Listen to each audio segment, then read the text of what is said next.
Bueno, me toca el momento más difícil, precafé, así que a ver cómo capto vuestra atención ahora, ¿no?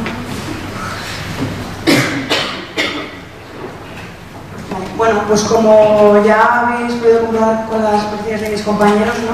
Las áreas en las que la asistencia compartida a día de hoy está más desarrollada, ¿no? Probablemente son la trauma, la cirugía vascular, quizá la psiquiatría, aunque no está en la mesa de hoy, ¿no?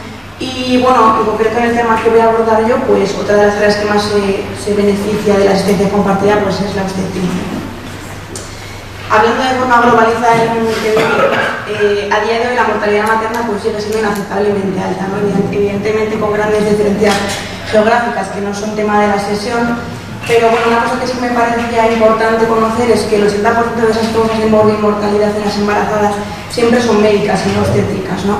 Por lo que, bueno, pues es la oportunidad que podemos tener pues, de aportar algo, ¿no?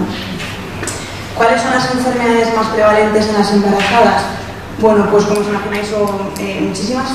Las más prevalentes, quizá en nuestro medio, más importantes por sus repercusiones y por la incidencia, pues son estas que tenéis aquí, ¿vale? Como no era posible, evidentemente, hablar de todas ellas y salir de aquí con la buena idea clara, pues he decidido centrarme en una de ellas, en concreto en los trastornos hipertensivos del embarazo. Algunos estaréis pensando en por qué he elegido este tema y no otros que igual os apetecía más, ¿no? Bueno, pues tiene su explicación, ¿vale? Al final los trastornos hipertensivos del embarazo pues son una de las causas más importantes de mortalidad materna, fetal y neonatal, pues en todo el mundo. Afectan a entre el 5 al 10% de las gestaciones en todo el mundo, en concreto la preeclampsia es la segunda causa de mortalidad materna en países como el nuestro, en concreto en España afecta al 1% de todos los embarazos. Tiene muchísimas consecuencias y obviamente muy graves, tanto para la embarazada como para el feto, rotura placentaria, ictus, daño orgánico, muerte, retraso de crecimiento, prematuridad, muerte, y también ya no solo durante el embarazo, sino como a posteriori, como veremos después para la embarazada, ya que produce enfermedad cardiovascular futura.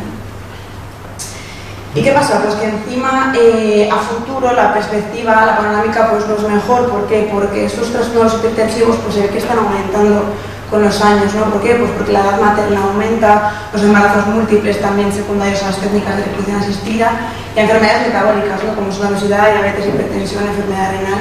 Es decir, circunstancias y enfermedades que cada vez son más prevalentes pues, en los embarazos, sobre todo de países con desarrollo económico. ¿Qué conocemos por hipertensión arterial en el embarazo? Bueno, pues la sociedad americana y bueno, también la europea y la española pues establecen las cifras clásicas en 140-90, ¿vale? De tomas diferentes, separadas por 15 minutos de separación. El problema es que la AJA, pues en las últimas días bajó el umbral a 130-80, ¿vale? Pero no se ha manifestado para las embarazadas por el momento. ¿Cuál es el mayor problema, aparte del evidente, ¿no? De dos seres, de tratar de manejar la tensión arterial en una embarazada? Bueno, pues yo creo que principalmente dos cosas. Igual la primera no la tenemos tanto en cuenta, que es la variabilidad de las cifras de tensión durante el embarazo, ¿no? Porque al final la tensión arterial en el embarazo es un proceso pues, complejo, fisiológico, con muchísimos cambios y también a nivel hemodinámico, y la tensión arterial de una embarazada pues no nos va a poner la vía sencilla a nosotros porque no tiene una curva ascendente ni descendente clara, sino que presenta muchas oscilaciones. En concreto, la tensión arterial sobre todo desciende hasta tener sus valores más bajos en torno a la semana 16-20 de gestación y luego va ascendiendo sobre todo en la segunda mitad del tercer trimestre hasta tener las cifras más altas preparto, ¿no? Y bueno, pues el segundo problema más claro es la seguridad de los fármacos habituales, ¿no? Que no podemos darlos en embarazadas. La clasificación, bueno, por los trastornos hipertensivos del embarazo son muchos, es decir, no son una única entidad, sino que comprenden varios, ¿no? Así rápidamente por repasar, la hipertensión arterial crónica sería aquella hipertensión que se diagnostica pues, antes del embarazo o bien previamente, antes de la semana 20 de gestación o bien que se mantiene en la semana 12 posparto, la gestación a la que se diagnostica en la semana 20 posterior que se resuelve antes de la 12. Luego estaría la hipertensión crónica que se complica, digamos, con la gestacional, ¿no? Que es un poco casi guarrería, ¿no? Pero se diagnostica, pues, digamos, con una proteinuria que no existía previamente, sino otros daños orgánicos que luego vamos a hablar.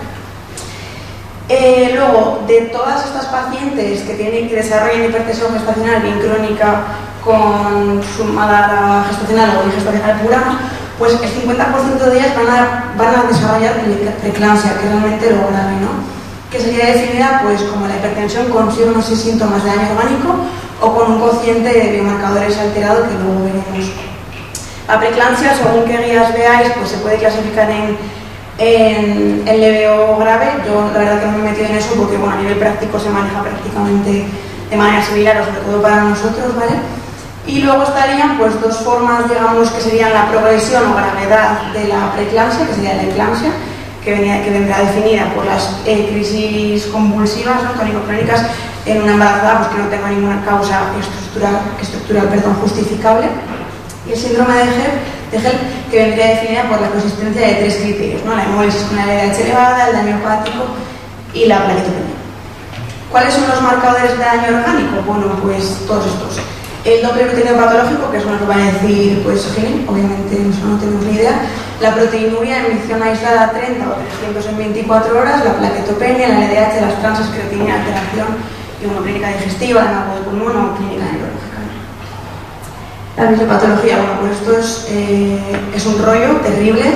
Hay muchísimas teorías fisiopatológicas que intentan explicar la preeclampsia, ¿vale? Pues la isquemia, la toxicidad, la genética. Bueno, en definitiva, la teoría más establecida a día de hoy, la más práctica e incluso es más útil para nosotros, sería el desarrollo de un estado de marcada vasoconstricción secundaria a la disfunción del endotelio vascular placentario por una invasión anómala de la placenta, ¿vale? ¿Qué pasa? Que eso hace una reducción en la perfusión uteroplacentaria con una deficiente circulación, al final hipoxia. ¿Y esto qué importa para nosotros? Bueno, pues que esto va a traducirse en una expresión de biomarcadores, que es realmente lo que a nosotros nos interesa, ¿no? ¿Por qué? Porque ese trofoplasto isquémico pues, va a aumentar proteínas antiangiogénicas, en concreto la SGLT1, y va a reducir las proteínas angiogénicas como el PIF. Y va a salir este ratio o este cociente, ¿vale? Que es muy útil y lo utilizamos en los hospitales, ¿vale? Que ha demostrado su utilidad sobre todo en la exclusión de preeclampsia por su alto valor predictivo negativo y también en la predicción de enfermedades y efectos adversos, ¿vale? Valores por debajo del 38 pues descartan preeclampsia en cualquier momento de la gestación. Valores entre 38 y 35 por debajo de 34 semanas o bien 38 a 110 serían ahí un poco cuidado, ¿no? Control estrecho, hay que repetirlos, hay que estar muy pendientes. Y valores superiores a 65 en gestaciones por debajo de 34 o bien por encima de 110 ya son diagnóstico de preeclampsia y esto ya es hospitalización y tratamiento urgentes, ¿no? Hay que tener cuidado porque en gestaciones gemelares, bueno, por cosas muy complejas, solo vamos a poder utilizar realmente este ratio como valor predictivo negativo, ¿vale? No nos valen todos esos rangos. Prevención. Vale, ¿qué podemos hacer? Bueno, pues lo ideal, teóricamente siempre, pues es un screening, ¿no? Hay que hacer un screening de preeclampsia en todas las gestaciones. Pues sí, lo ideal sería que eso se hiciera en la consulta pues, de atención primaria o la de gine, ¿no? Previamente a la concepción por antecedentes personales, toma de tensión, seguimiento urinario, un EP primer trimestre y un doble de arterias uterinas. Luego en la misma línea pues estaría la consulta preconcepcional de OSCO interna, un poco lo mismo, ¿no? Despistaje de hipertensión crónica, estudios de secundarismos en hipertensas que no nos cuadren, ¿no? Jóvenes, otros datos, tratamiento higiénico y dietético, modificaciones farmacológicas en hipertensas crónicas, ¿no? Y sobre todo la estimación de factores de riesgo. ¿Por qué? Porque los factores de riesgo se pueden clasificar sobre todo en dos, en alto y moderado, como veis aquí, ¿vale? Alto riesgo para preeclampsia sería una hipertensión en embarazo previo, enfermedad renal crónica, una enfermedad sistémica, diabetes o una hipertensión crónica. Con un factor de estos que cumple ya sería de alto riesgo, y luego de moderado tendría que cumplir dos o más: primer embarazo, edad por encima de 40 años, intervalo entre embarazos, obesidad, antecedentes familiares o un embarazo. ¿Vale? ¿Qué pasa? Que en estas mujeres que cumplen criterios de alto riesgo o de moderado, pues se debe indicar ácido acetilsalicílico a dosis bajas, 100-150 miligramos al día, desde la semana 12 a la semana 36, ¿vale? Por eso es tan importante siempre la planificación. Otras medidas que pasan siempre un poco más desapercibidas pues son los suplementos de calcio en aquellas mujeres las que tengan una ingesta baja, Y luego en las mujeres obesas, pues es muy importante que intenten limitar la ganancia de peso. Tratamiento, ¿vale? ¿Qué hacemos con los tratamientos ahora? Bueno, pues en cuanto a las generalidades más importantes, depende, hay que individualizar como siempre, ¿vale? Dependerá de la cantidad de tensión, la edad gestacional y la concomitancia con los factores de riesgo pues, maternos y fetales. El objetivo, evidentemente, es disminuir la tensión arterial materna y los consecuentes riesgos que hay. Los fármacos es importante, pues que deben ser seguros y eficaces para el feto, ¿vale? Y una cosa que a mí personalmente me tiene loca siempre es que no hay evidencia sobre los valores concretos objetivos de tensión arterial en una embarazada, ¿vale? ¿Qué dicen las guías? Bueno, pues dos cosas, principalmente es que en hipertensiones gestacionales, en crónicas a las que se le suma una gestacional o con un daño orgánico subclínico, hay que iniciar siempre el tratamiento cuando las cifras se igualan o superan a 140-90, ¿vale? En cambio, en hipertensas crónicas y en otros factores de riesgo, las guías son un poco más permisivas y te dicen iniciar cuando son superiores a 150-95, aunque también, a ver qué es a veces, ¿no? Mantener ahí, los seguimientos no son tan estrechos, porque hay que tener cuidado con la perfusión placentaria, ¿vale? Intentar evitar las fluctuaciones de la tensión, que es un poco siempre la presión que nos dan los gines, sobre todo, ¿no? Que no bajen mucho las cifras por el tema de la perfusión. Tratamiento farmacológico sencillo, porque si nos hace un tostón, bueno, pues tratamiento oral y endovenoso, oral, con los fármacos de elección, la metildopa, ¿vale? En general es la que más se utiliza, luego beta-bloqueantes como la betalol y casi antagonistas de elección, el nifedipino. Si los pacientes son hipertensas crónicas, pues pueden continuar su medicación antihipertensiva, excepto maníaca y arados, que están completamente contraindicados. Con los diuréticos, ¿qué pasa? Bueno, pues que en la preeclampsia y en el embarazo al final el volumen plasmático pues está disminuido, siempre hay muchos cambios, por lo que hay que evitarlos, a no ser que sean pues, estrictamente necesarios.